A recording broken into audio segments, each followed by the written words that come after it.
ഒരുപാട് കേസുകളും കാര്യങ്ങളും ഉള്ള വക്കീല.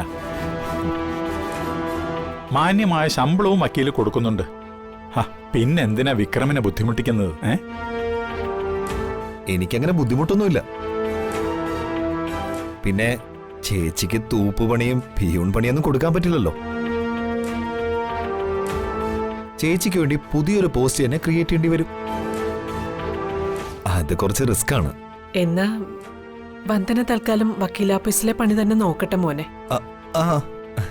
പുതിയൊരു പോസ്റ്റ് ക്രിയേറ്റ് ചെയ്യുന്നതും ഒരാളെ പുതിയതായി നിയമിക്കുന്നതും ഒക്കെ കമ്പനിക്ക് നഷ്ടമുണ്ടാക്കുന്ന കാര്യല്ലേ? അമ്മ ബിസിനസിന്റെ ഉള്ളുകളികളൊക്കെ മനസ്സിലാക്കിയിരിക്കുന്നല്ലോ. ഗുഡ്. അല്ലെങ്കിലും മാധവനും ചന്ദ്രികയൊക്കെ അഭിമാനികളാ. പക്ഷെ അത് ദുരഭിമാനമാണെന്ന് ഞാൻ പറയും.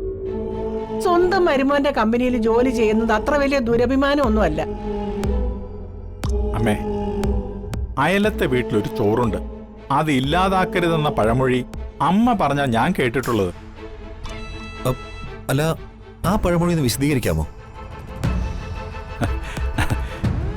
വിശദീകരിക്കാനൊക്കെ മിടിക്കുക അമ്മയാ. അതൊന്നും വേണ്ട, അത് വേണ്ട. നീ തന്നെ അങ്ങ് വിശദീകരിച്ചാ മതി. അയൽവക്കത്തൊരു ചോറുണ്ട്, അത് ഇല്ലാതാക്കരുത് എന്ന പഴമൊഴി. അയലത്തെ വീട്ടിൽ ചെന്നാ ചോറ് കിട്ടും എന്ന് കരുതി എന്നും അയലത്തെ വീട്ടിൽ ചോറ് കഴിക്കാൻ പോകുന്നത് ശരിയാണോ? ശരിയല്ല. അയൽക്കാർ ഉണ്ണാൻ ക്ഷണിക്കുമ്പോഴൊക്കെ ഇപ്പൊ വേണ്ട, പിന്നെ കഴിച്ചോളാം എന്ന് പറഞ്ഞ് ഉണ്ണാതെ പോകുമ്പോ അവനോട് അയൽക്കാർക്ക് വലിയ മതിപ്പുണ്ടാവും. അയൽക്കാരന്റെ മതിപ്പും അയൽവക്കത്തെ ചോറും എന്നും നിലനിൽക്കുകയും ചെയ്യും. എന്താമേ, ഞാൻ വിശദീകരിച്ചത് ശരിയായോ? ശരിയായി, ശരിയായി. പഴഞ്ചൊല്ലിലെ ഗുണപാഠം മനസ്സിലാക്കിയ എനിക്കും തൃപ്തിയായി. തീർന്നില്ല.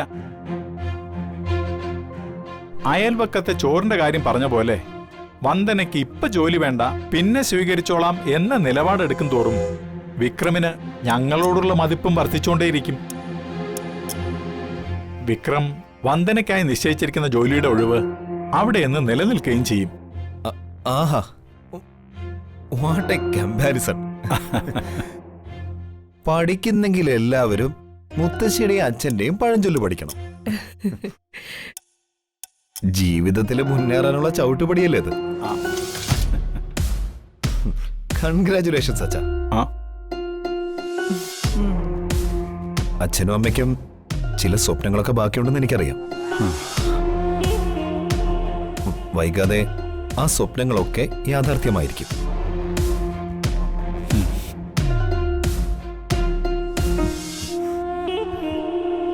ഊണ് കഴിക്കാറായി. അമ്മേ, എനിക്ക് നല്ല വിശപ്പുണ്ട്. ഊണ് കഴിക്കേണ്ട സമയമായിട്ടും ഏട്ടന് വിശപ്പില്ലേ?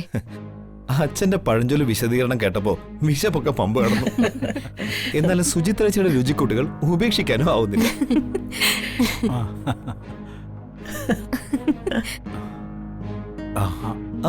ആരേത്? കുടുംബത്തില് പുതിയൊരു അംഗം കൂടി വരാൻ പോകുന്ന സന്തോഷം നമുക്ക് ഒരുമിച്ചിരുന്ന് ഊണ് കഴിച്ച് ആസ്വദിക്കാം. വാ വാ വാ മോനെ, വരാം. വാ.